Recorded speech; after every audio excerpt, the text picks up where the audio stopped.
You don't get a free week in the Championship all that often with no midweek game. How good has it been to have that time here on the training ground with your players? It's been excellent. You get to come away with a win, obviously, after the first game, and it feels almost like an extended pre-season almost, because you get a full week to tweak and fine-tune and then prepare, of course, for the next game. I guess when you're trying to implement something and change style a little bit, that's a very valuable commodity, isn't it, that time on the training pitch? Yeah, and you don't get time. But then the next best thing is just games. And the only thing with games is you always learn from your games, and when you're not 100% fine-tuned yet, it's to try and get the results whilst you're learning. And we succeeded doing that on Friday, and Saturday is the same mission really. Clearly Friday was the result you wanted, and I know there were things that you were happy with in the performance. Is it about getting a base to build from? Is it about having those fundamentals and then going from there? Yeah, and look, I just to be consistent throughout the season, I'm not someone who judges based on one performance. So let's have a block of games and let's have a look at what the team's been able to do. But for now, I can't deny that it's at least given us a way to make everyone at least understand where we're trying to get. Unfortunately, can we promise it every week? We'll see. At this moment in time, our goal is to make sure that at some point this season this becomes a consistent reflection of who we are. Is it satisfying though to be a work in progress and to want and need that time, but to be able to get results in the process? It's I think as a coach you don't get a lot of satisfaction. You get the satisfaction of the victory. Lasts about 12 hours until you wake up the next morning, and then you just move on, and you see you build up the week with a lot of threats you can see from the next opposition and for all they are, and then you finish the week with a lot of opportunities in your head where you think if you approach a game in such and such way you might get something out of it. Just as far as this game is concerned then, you've spoken previously about the character of the club and wanting to retain that and embrace it. Yeah. Does that make it an exciting prospect going to Turf Moor and playing in front of the Burnley supporters in a league game? Well, look, it's a home game. It's a full house. I can talk as much as I want about the game plan for that game, but really the players have got to. All I want is just the energy we were able to share on Friday. It's what I want to feel in the next game. It doesn't have to be perfect, but it has to be a reflection of who we are.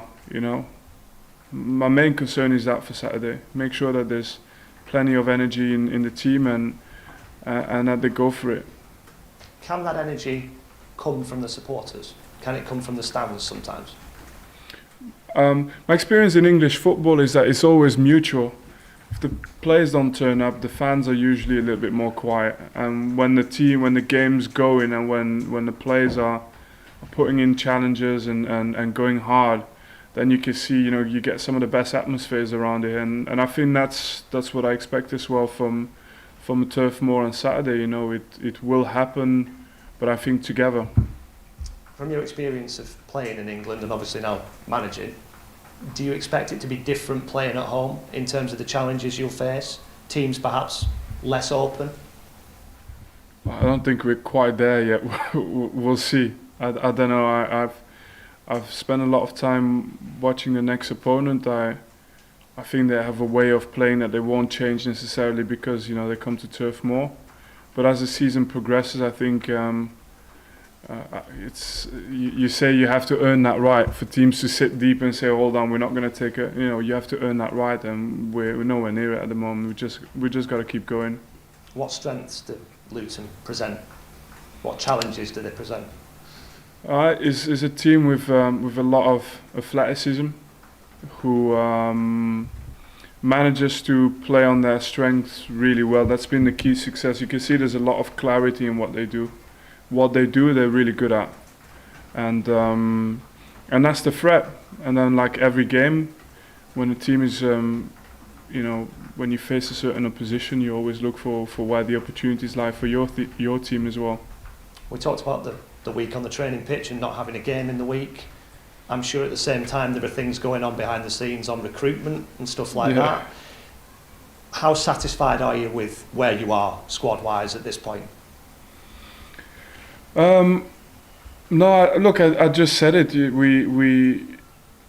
We've lost bodies. I think that's well reported, and we need at least as many bodies coming through the door as we lost, and then making sure the team is competitive. And for that reason, the simplest way to say is until I have 2 players on each position which I think can compete for the entire season, we won't be satisfied. We'll keep going. I know Mark Van Bommel's spoken this week about Manuel Benson and his expectation that he'll come to Burnley. Is that something you're expecting to happen? Yeah, I have the same expectation as Mark Van Bommel, yes. And I guess that'll be more competition and more quality. What will he bring if and when that happens? It's 1v1 threat. You mentioned the low blocks. It's a little bit harder to make a low block when you have someone that can beat a man. And he can do that, and he's got final third goal threat. And on top of that, I think it's just some pace that we needed to add to the team as well.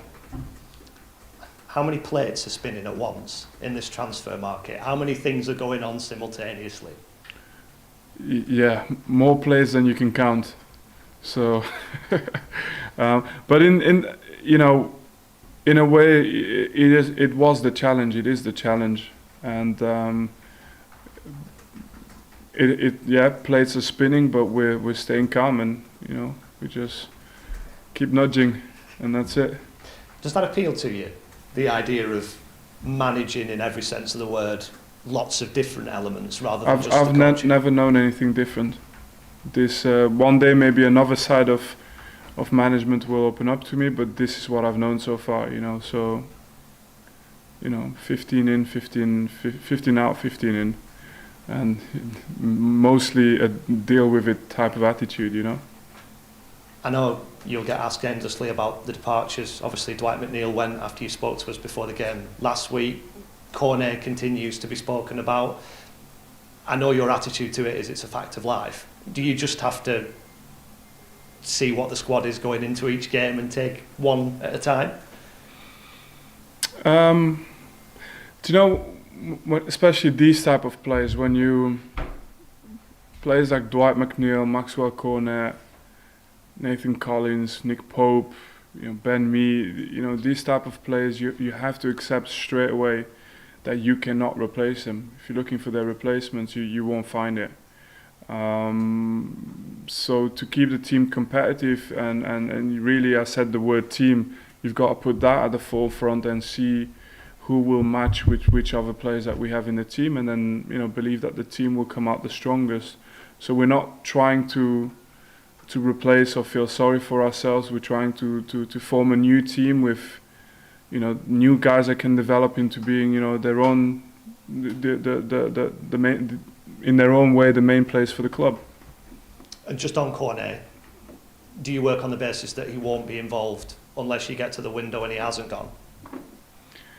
I work on the basis that I'll deal with whatever comes my way. We'll see. And I just wanted to ask about a couple of the longer term injury absentees. Obviously, Ashley Westwood we know about from last season. Yeah. Johan Gudmundsson is a little bit further down the line. You talk about 2 players for every position. How valuable will those guys be when eventually they're fit and available to be back in with you? Yeah, it's like having new players in. It's like having new transfers, and at some point they'll be very important for us this season. I have no doubt about that. And can we plan for it? It's a little bit more difficult to plan for that, but the team will be, I'll be the most delighted if I recover players with the quality of Gudmundsson and Ashley Westwood. Yeah, clearly. And I should have said Vidra as well, shouldn't I? But and Vidra, but Vids is on a different pathway, I think it's fair to say. Thank you very much. Thank you. Alex. Michael.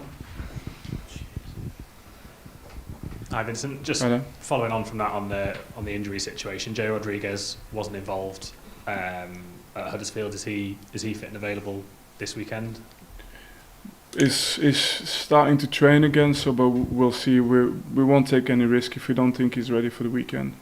Are you able to tell us what the issue is with him in terms of what the injury is? Is it not like a GDPR kind of restrictions or something like that? Look, it's all I can tell you. It's something that we're managing, and of course we have a few players, with pre-existing conditions that we have to manage, and we try and keep them fit in a way that they can actually, perform as soon as they can get back with the team. But at the same time, you've mentioned the schedule and the clear weeks. Is last thing I want is to lose players when we got 3 games. I think there's a period where we have 3 games in 6 days. We'll need bodies around for that. We touched on Manuel Benson, the likelihood of him arriving at Burnley at some point. How important was it to try and bring in a player that can offer the skill set that he can, given the departures we've seen in that area of the pitch as well with Dwight? It's the business end of the pitch, right? And these type of things are sometimes a little bit harder to coach. And someone like Benson is a player that I believe still has a lot of progression in him. So look, I'm sure very soon everything will be confirmed. Let me put it this way: as long as it's not, let's speak it in the future tense when he's here. But when he's here, I think is a player who's just going to give us, that little bit of instinctive performance in the final third, and you need that. After the game at Huddersfield, you said you didn't sort of feel the necessity to perhaps go out and sign a natural goal scorer, I think was the phrase you used. How easy is it as a team to share goals out, given that obviously everybody has to be able to take the chances that come their way? And is that something of a gamble not to be able to go and do that in the transfer market? No, it's not easy to score goals. It's the hardest part of the game, but I think what you try and build on is just the fact that you create chances, and when you create chances, this case it was Maatsen. It was a deflection, then ball comes back, and you get a chance and you shoot. We had, I think, 17 shots last game. Could have come from anywhere else, but it's about creating chances. If you're creating 5 chances per game, then that's a little bit more of a problem, because you're then relying on people who will just make them count, each and every one of them. It can cost you, of course, in the big ones, because you create fewer chances. But across the season, if you create a lot of chances, then it's possible to share the goals. We spoke briefly about Maxwell. There's the suggestion that he might be quite close to a move to West Ham. Is that right? Has he been training this week and today? Is he available for Saturday? So planning the press conference is always 24 hours too early, unfortunately. So at this point I can't. But I've got to be honest, and that's being totally open. My focus has only been on incoming players and players who are fit for the weekend or available for the weekend. You spoke about having many plates spinning. You've got to prioritize, and for me that's the priority. So you wouldn't consider him for selection regardless on Saturday, whether he's here or not? No, at this moment in time, Max is not going to be involved on Saturday, and as long as the situation is ongoing, I think we'll manage it week by week. Yeah. In terms of perhaps further additions, is that area of the pitch perhaps the priority? Some striker and attack-minded player. There's been the usual links with player X, player Y, and player Z. Some probably a little bit truth, some maybe not so much. The likes of Liam Delap and Cabral at Sporting Lisbon. Is that area of the pitch a particular emphasis going forward in the last sort of 3 weeks of the window? It's if you had a shadow squad or something that you had on your notebook, you'd actually quite easily see where the gaps are. As long as we're not doubled up on a position, we will be looking to recruit. And if we lose a player on the position, we will have to. And this is the discussion we had about, I think it was Dwight last week. Sometimes you're having to lose a player so that you can bring in another 3 or 4, which is our case. And I think it's not too difficult to just guess where we need just more players coming in. Yeah. Can I just ask you about, we spoke briefly about it after the game, Charlie Taylor playing at centre back, and you sort of said you saw a centre half in him or identified him as a centre half. Is that a position you can see him fulfilling long term this season? I mean, we'll see. You know, these type of things, when they happen, you kind of go with it. And the good thing is, for someone who hasn't played there, you have a lot of progression margin still. And the rest of it really, it's to make sure that the team as well picks up the load, or picks up the not the burden, because it's not that, but usually you go out against Huddersfield, if you're a solid team coming out, it's easier to do your first steps, not just for him, for everyone in the team, and that's why I keep the emphasis on team, because that'll solve most questions we have, even on Saturday. And just a word on the supporters as well. Obviously, it'll be your first taste of Turf Moor as Burnley manager. As you mentioned before, likely to be a sellout. It was a sellout at Huddersfield. It's a sellout away end at Watford. I think it'll probably be a sellout away end at Wigan. How pleased have you been with this sort of rapport, I guess, you've been able to build up with the fans in such a short space of time? Yeah, look, and I was surprised to see also it's just by coincidence and it wasn't an organised thing. I just walked through the club, the fan shop yesterday was, and I heard that they tripled the sales that they did on shirts and everything, on the record sales, and just these little bits, there's just it's that energy that, and like I used the word jet fuel at some point. It's that energy that you want to hold on to that. And then it can carry on for much longer than we think. But the main thing for me is to see a team that's there for the fans. And then we'll talk about the results after the game, because it's all about the results, of course. But we'll talk about that after the game. For me, the most important thing now is can the fans go home with the families, with the children, go home and say, you know what, we've had a good Saturday here. It starts with that. Especially when we're in the position where we are now, with like I just mentioned, 12 in, 12 out, new ownership, new relegation, debts, and we just need to settle things down a little bit, and that happens with the image you show of yourself on the pitch. Last one from me, just on Bobby Thomas, who's a player who's quite heavily involved in pre-season. He wasn't in the squad on Friday. I don't know if that was injury or just options that were available to you. How do you sort of see his future? Is it one where he's going to be involved in the first team group? Might he look at a loan move for him? Yeah, no, Bobby is a talented player, so there's no doubt about that.